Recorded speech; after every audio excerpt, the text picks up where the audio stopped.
Hello friends, मैं सुनीता अग्रवाल। मेरे channel पे आप सभी का बहुत बहुत स्वागत है। तो आज हम बनाएंगे बहुत ही ज्यादा टेस्टी रेसिपी। तो चलिए बनाना शुरू करते हैं। आज मैं आपको बिना मेयोनीज के बहुत ही ज्यादा क्रीमी और टेस्टी सैंडविच बनाना बताती हूँ। कैसे बनाए जाते हैं ये सैंडविच। हेल्दी होने के साथ साथ टेस्टी तो लगते ही है और झटपट बनके भी तैयार हो जाते हैं, जो कि आप सभी को बहुत ज्यादा पसंद भी आएंगे। तो चलिए बनाना शुरू करते हैं। सैंडविच बनाने के लिए ये हमने घर का जमा हुआ 250 ग्राम फ्रेश दही लिया है। आप चाहें तो मार्केट के दही का भी इस्तेमाल कर सकते हैं। अब हम दही से हंकट बनाएंगे, उसके लिए ये बॉल लिया है। अब बॉल के ऊपर हम छलनी रख देते हैं और छलनी के ऊपर हम मलमल का पतला कपड़ा रख देते हैं। अब जो दही लिया था वो हम इसके अंदर डाल देते हैं और इस कपड़े को हम चारों तरफ से इस तरीके से फोल्ड कर लेते हैं और इसे हम इस तरीके से हल्के हाथों से दबाते हुए दही के अंदर जो एक्स्ट्रा पानी है उसे हम निकाल देते हैं। आप देख पा रहे हैं दही में से पानी निकल रहा है और आप चाहें तो इस तरीके से घुमाते हुए भी निकाल सकते हैं। जितना पानी दही में से निकल जाएगा हम उतना निकाल देंगे। ये हमने दही में से पानी निकाल दिया है। हम दही को इस तरीके से छलनी के ऊपर रख देते हैं। अब हम दही के ऊपर इसे रख देते हैं, जिससे कि दही के अंदर जितना भी एक्स्ट्रा पानी होगा वो निकल जाएगा और आधे घंटे के लिए ऐसे ही छोड़ देते हैं। जब तक दही में से पानी निकल रहा है हम सैंडविच के लिए चटनी बना लेते हैं। इसके लिए ये हमने 1 कप धनिया लिया है, इसे हम मिक्सी के जार में डाल देते हैं। धनिया के अंदर थोड़ी सी सॉफ्ट वाली जो डंडियां थी उनको हमने निकाला नहीं है। इन डंडियों का फ्लेवर चटनी में बहुत अच्छा आता है। हम धनिया पुदीने की चटनी बना रहे थे, उसके लिए 1/4 कप जो पुदीना लिया है वो डाल देते। आधा इंच अदरक का टुकड़ा जिस छोटे पीस में काट लिया इसे भी डाल देते। ये हमने 4 छोटी साइज की मिर्चें ली है, इसे हम तोड़ के डाल देते।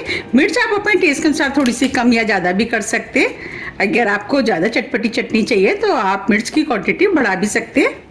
अब इसके अंदर 1/4 टीस्पून जीरा डाल देते हैं। 1/4 टीस्पून काला नमक, इससे चटनी में फ्लेवर अच्छा आता है, चटनी खाने में टेस्टी लगती है। अगर आप लहसुन खाना पसंद करते हैं तो आप इसके अंदर 2 कली लहसुन की भी डाल सकते हैं। थोड़ा सा सफेद वाला नमक आप अपने टेस्ट के अनुसार थोड़ा सा कम या ज्यादा भी कर सकते हैं। अब चटनी में 1 चुटकी हींग डाल देते हैं। हींग का फ्लेवर चटनी में बहुत ही ज्यादा टेस्टी लगता है। ये हमने 1 नींबू का रस लिया है, इसे भी डाल देते। अब इस चटनी में हम थोड़े से महीन वाले सेब डाल देते हैं।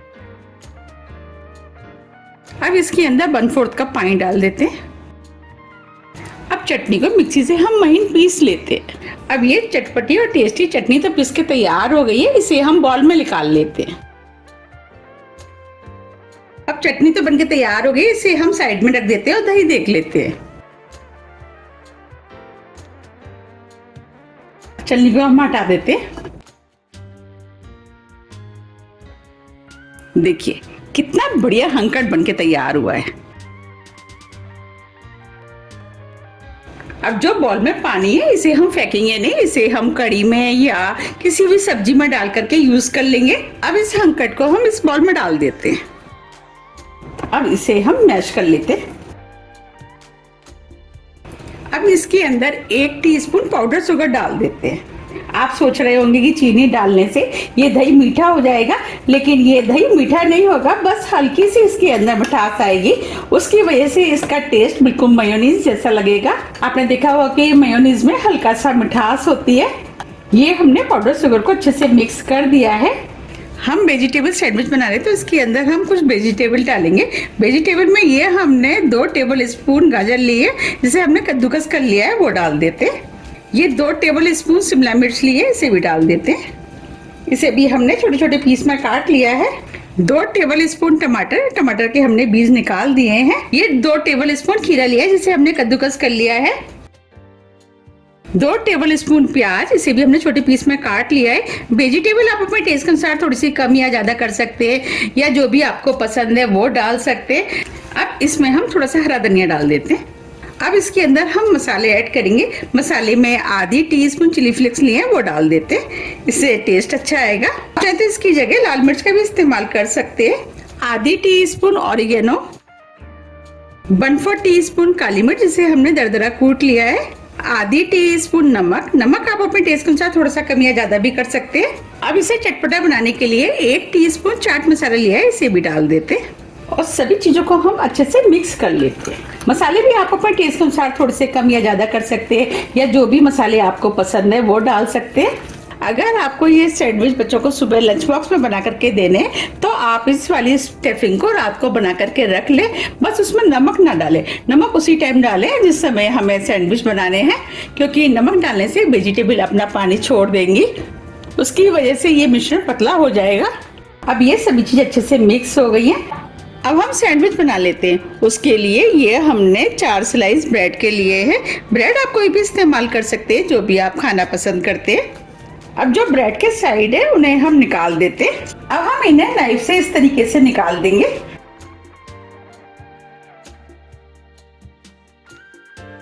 इस तरह हम चारों तरफ से निकाल देते हैं। देखिए, ये हमने ब्रेड के साइड निकाल दिए हैं। ये ब्रेड के साइड बचे, इन्हें हम फेंकेंगे नहीं, इनके हम ब्रेड क्रम्स बना के दूसरी रेसिपी में इस्तेमाल कर लेंगे। अब हम सैंडविच बना लेते हैं। तो सैंडविच बनाने के लिए एक स्लाइस पे हम बटर लगा देते हैं, दूसरे वाली ब्रेड पे भी लगा देते हैं। बटर आप अपने टेस्ट के अनुसार थोड़ा सा कम या ज्यादा भी कर सकते हैं, और आप चाहें तो बटर की जगह घी का भी इस्तेमाल कर सकते हैं। अब दूसरी वाली ब्रेड पे जो धनिया पुदीने की चटनी बनाई है वो लगा देते हैं, और चटनी को हम इस तरीके से फैला देते हैं। आप चाहे तो हरी चटनी की जगह टमाटो केचप का भी इस्तेमाल कर सकते हैं, लेकिन ये सैंडविच हरी चटनी से खाने में ज्यादा टेस्टी लगते हैं। चटनी भी आप अपने टेस्ट के अनुसार थोड़ी सी कम या ज्यादा कर सकते हैं। अगर बच्चों के लिए बना रहे हैं तो आप टमाटो केचप लगा सकते हैं। अब दूसरे वाली ब्रेड में भी हम हरी चटनी लगा देते हैं। अगर आपको मेरी सैंडविच की रेसिपी पसंद आ रही है तो आप रेसिपी को लाइक कर दीजिएगा, ज्यादा से ज्यादा फ्रेंड और फैमिली के साथ शेयर भी कर दीजिएगा। और अभी तक आपने मेरे चैनल को सब्सक्राइब नहीं किया है तो आप चैनल को भी सब्सक्राइब कर दीजिएगा। अब जो हमने स्टफिंग बनाई है वो हम ब्रेड के ऊपर लगा देते हैं। किस किस को मेरी सैंडविच की रेसिपी पसंद आ रही है आप मुझे कमेंट्स बॉक्स में लिख के जरूर बताइएगा। और ये सैंडविच बनाना इतना आसान है कि इसे तो कोई भी बच्चा भी बना सकता है। बस घर में अगर वेजिटेबल वगैरह रखी है, दही रखा है, फिर तो बनाने में बिल्कुल भी टाइम नहीं लगता है। आप इस सैंडविच को हल्की फुल्की भूख में बना सकते हैं, और आप चाहते इसे चाय के साथ भी खा सकते हैं। चाय के साथ भी ये खाने में बहुत ही ज्यादा टेस्टी लगते हैं। आप चाहते सुबह ब्रेकफास्ट में बना सकते हैं। इस तरीके से हम पूरी ब्रेड पे फैला देंगे। स्टफिंग को भी आप अपने टेस्ट के अनुसार थोड़ी सी कम ज्यादा कर सकते हैं। मेरे घर में तो मेरे बच्चों को ये वाला सैंडविच बहुत ही ज्यादा पसंद है। आप मुझे कमेंट्स बॉक्स में लिख के बताइए कि क्या आपको ये सैंडविच पसंद है, और आप मेरी वीडियो को कहाँ से देख रहे हैं ये भी आप मुझे लिख के बताइएगा। मुझे आपसे जुड़कर बहुत अच्छा लगता है। ये मैंने चीज स्लाइस लिए। अब इस चीज स्लाइस को भी हम इसी सैंडविच पे लगा देते हैं, क्योंकि बच्चों को चीज बहुत ही अधिक पसंद होती है। आप चाहे तो इसके बिना भी बना सकते हैं, और आप चाहे तो इस चीज को इस तरीके से कद्दूकस भी कर सकते हैं। ये ऑप्शनल है, इसके बिना भी आप सैंडविच बनाएंगे तभी सैंडविच खाने में टेस्टी लगते हैं। चीज को हम चारों तरफ फैला देते हैं। अब इस स्लाइस को हम इसके ऊपर रख देते हैं और इसे हाथ से दबा देते हैं। देखिए कितने बढ़िया सैंडविच बने हैं। और इस वाली को भी इसी के ऊपर रख देते हैं। आप चाहते हैं इन सैंडविच को तवे पे हल्का सा सेक के भी खा सकते हैं। अब हम इसे काट लेते हैं।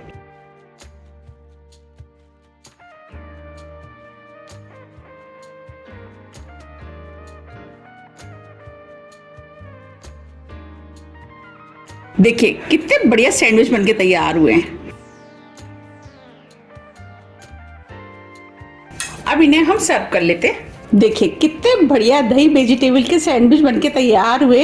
ये बिल्कुल भी दही जैसे नहीं लगते, ऐसा लगता है जैसे कि हम मायोनीज के सैंडविच खा रहे हैं। और यकीन मानिए ये खाने में बहुत ही ज़्यादा टेस्टी लगते हैं। मेरे कहने से आप इनको एक बार ज़रूर ट्राई कीजिएगा, आपको भी ये बहुत ज़्यादा पसंद आएंगे।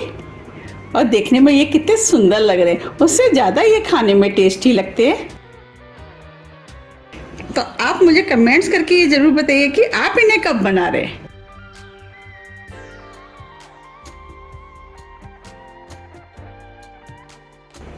देखिए बने हैं ना कितने बढ़िया। आप इन सैंडविच को धनिया पुदीने की चटनी, टमाटो केचप, आप किसी के साथ भी खा सकते हैं। ये सभी के साथ खाने में टेस्टी लगते हैं। देखिए कितने बढ़िया सैंडविच बनके तैयार हुए हैं। अगर आपको मेरी रेसिपी पसंद आ रही है तो आप रेसिपी को लाइक कर दीजिएगा और ज़्यादा से ज़्यादा फ्रेंड और फैमिली के साथ शेयर भी कर दीजिएगा, जिससे कि मुझे पता लग सके कि आपको मेरी रेसिपियाँ पसंद आती है। और अभी तक आपने मेरे चैनल को सब्सक्राइब नहीं किया है तो आप चैनल को भी सब्सक्राइब कर दीजिएगा, बेल आइकन को भी प्रेस कर दीजिएगा, जिससे कि मैं जब भी नई वीडियो अपलोड करूँ उसका नोटिफिकेशन आपको सबसे पहले आए। तो अब हम फिर मिलते हैं इसी तरह की टेस्टी रेसिपी के साथ। जब तक के लिए नमस्कार।